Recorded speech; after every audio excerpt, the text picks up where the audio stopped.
लोग क्या कहेंगे अगर तुम गिर गए? ये मत सोचो। सोचो ये कि क्या कहेंगे जब तुम उड़ने लगोगे। सपने डर के लिए नहीं होते, उन्हें पूरा करने के लिए हिम्मत चाहिए, और वो हिम्मत तुम्हारे अंदर है। बहुत समय पहले की बात है। बुद्ध अपने कुछ शिष्यों के साथ एक गांव में पहुंचे। वहां उन्होंने कुछ दिन ठहरने का निर्णय लिया। गांव के लोग बुद्ध के आगमन से प्रसन्न थे। वे उनके प्रवचनों को सुनने आते, सेवा करते और शांति का अनुभव करते। उसी गांव में एक ब्राह्मण रहता था जो बहुत ज्ञानी और शास्त्रों का विद्वान माना जाता था। उसने वेद, उपनिषद और अनेक ग्रंथों का अध्ययन किया था और उसे अपने ज्ञान पर बड़ा गर्व था। जब उसने सुना कि बुद्ध नामक कोई सन्यासी गांव आया है और लोग उनके चरणों में बैठकर उन्हें बुद्ध यानी पूर्ण ज्ञानी कह रहे हैं, तो उसका अहंकार आहत हो गया।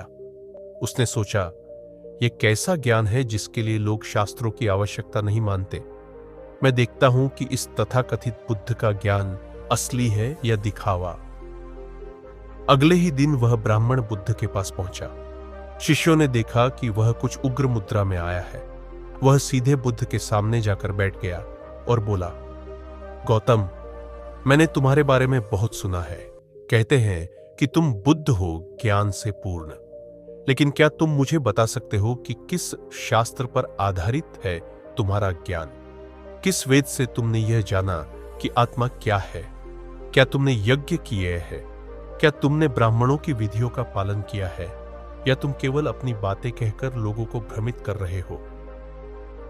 बुद्ध शांत भाव से उसकी ओर देखने लगे। उन्होंने मुस्कुराते हुए कहा, ब्राह्मण, तुमने बहुत कुछ पूछा है, लेकिन पहले मैं तुमसे एक प्रश्न पूछता हूं। क्या तुमने जीवन को अनुभव किया है या केवल उसे पढ़ा है?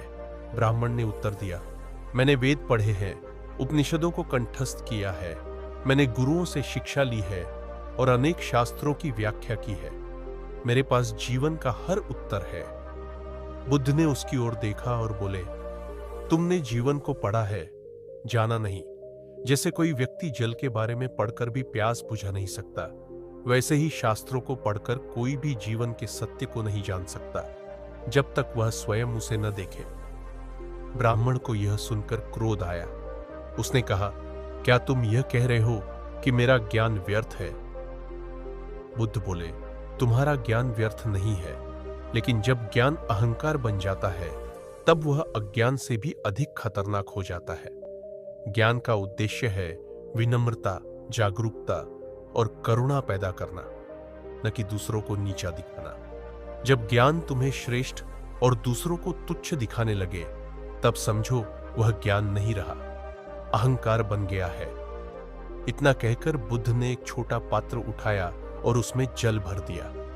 जल से भरे पात्र को उन्होंने ब्राह्मण के सामने रखते हुए कहा, देखो इस पात्र को। यदि यह पहले से भरा है तो उसमें और कुछ नहीं डाला जा सकता। ऐसे ही जब तुम्हारा मन पहले से मैं जानता हूं से भरा है तो उसमें नया कुछ नहीं डाला जा सकता। ज्ञान पाने के लिए पहले मैं को खाली करना पड़ता है। ब्राह्मण स्तब्ध रह गया। वह मौन होकर बुद्ध को देखने लगा।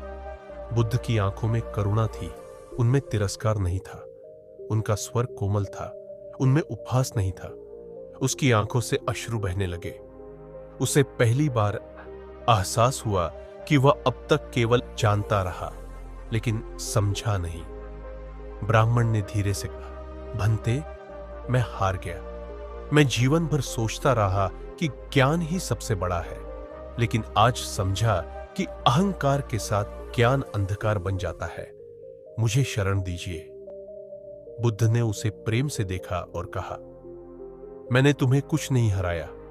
तुमने स्वयं के भीतर के अंधकार को देखा और उससे बाहर निकलने का साहस किया। यही सच्चा ज्ञान है, जब व्यक्ति अपने अज्ञान को स्वीकार कर सके। उस दिन से वह ब्राह्मण बुद्ध का शिष्य बन गया। उसने शास्त्रों का त्याग नहीं किया, लेकिन अब वह उन्हें अहंकार के लिए नहीं, बल्कि सेवा और समर्पण के लिए पढ़ता था। उसके मन में अब ज्ञान था, पर साथ ही विनम्रता और करुणा भी। उसका जीवन एक जीवंत उदाहरण बन गया कि जब ज्ञान अहंकार रहित हो, तभी वह आत्मा को प्रकाशित करता है। यह कहानी हमें यह सिखाती है कि ज्ञान तभी सार्थक है जब वह हमें और अधिक सजग, विनम्र और दयालु बनाए, वरना वह भी एक और बंधन बन जाता है। तो यह कहानी आपको कैसी लगी, हमें कमेंट बॉक्स के माध्यम से जरूर बताएं।